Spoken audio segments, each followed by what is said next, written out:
Let's talk about when you're suing a debt collector, why you might not want to ask for more than $1,000 in statutory damages. This is under the FDCPA, Fair Debt Collection Practices Act. My name is John Watts. I'm a consumer protection lawyer. I sue credit bureaus, furnishers of information under the FCRA, Fair Credit Reporting Act, and debt collectors under the FDCPA. So I think most people who have any interest in filing a lawsuit against a debt collector understand that you can get what are called statutory damages. That's up to $1,000. Now, you also can get actual damages. If somebody violates the FDCPA, so a debt collector violates the FDCPA, you can get actual damages. Basically, it can be slightly more complicated than this, but we'll just say that's emotional distress damages and economic damages. Economic damages would be like, hey, I'm paying a higher interest rate. I got fired from my job because you kept calling me. And certainly if you're in that position, I think you should very, very strongly think about requesting those types of damages for economic damages. But what about for emotional distress?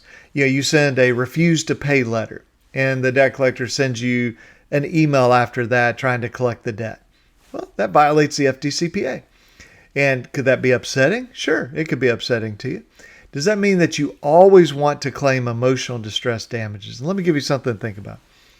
Let's say that in the course of looking at your credit reports, looking at debt collectors, sending out various dispute letters, you know that Equifax, Experian, and TransUnion, along with 3 furnishers, so we'll say Bank of America, Capital One, and Midland Credit, that these 6 entities, right? 3 credit bureaus, 3 furnishers have violated the Fair Credit Reporting Act. You identified absolute errors and you disputed it properly. Not the point of this video, but you disputed it properly. And the credit bureaus notified the furnishers. The furnishers did a lousy investigation. The credit bureaus did a lousy investigation. And now that stuff is staying on your credit report when it should be off. And you have another debt collector, say it's a $100 bill. You sent them a refuse to pay letter and they sent you one email and then they never contacted you again. Well, here's the danger, or at least it should be a concern. If you file an FDCPA case and you claim that this was very emotionally distressing, that may hurt you in your Fair Credit Reporting Act case. Now, that makes absolute sense that when you have credit bureaus and furnishers of information and you point out errors, stuff is inaccurate, it's incomplete, and they don't fix it, they don't delete it, of course that would have just a terrible emotional distress upon you. Be very, very upsetting. But you don't want to do something that would hurt your credibility with that.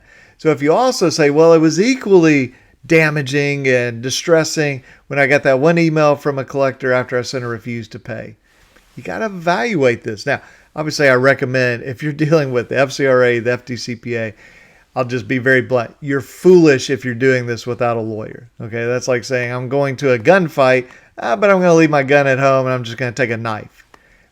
I'm not saying that you can't win, but why sort of handicap yourself that way? So you really need to talk this through with your lawyer to make sure that you understand, okay, what's going to be the most effective, not just with this one case or this one case, but the whole picture here, okay? Now, if you have sent the letters to Equifax, Experian, TransUnion, they all come back, they don't fix this stuff.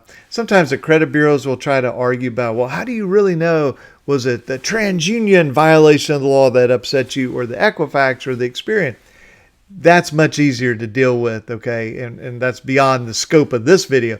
My point is there are times when, even though you could ask for more damages under the FDCPA, it may not make sense to do that. So again, we have to be strategic about how we're approaching this and what we're doing. And this also kind of, if I can pull back a little bit, when we're looking at credit reports and debt collection letters, we have to have a strategy to say, well, which ones am I disputing under the FCRA, Fair Credit Reporting Act? Which ones am I disputing under the FDCPA?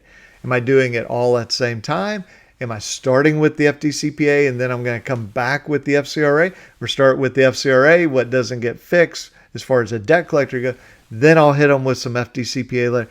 There's a strategy Okay. And you need to look at it carefully.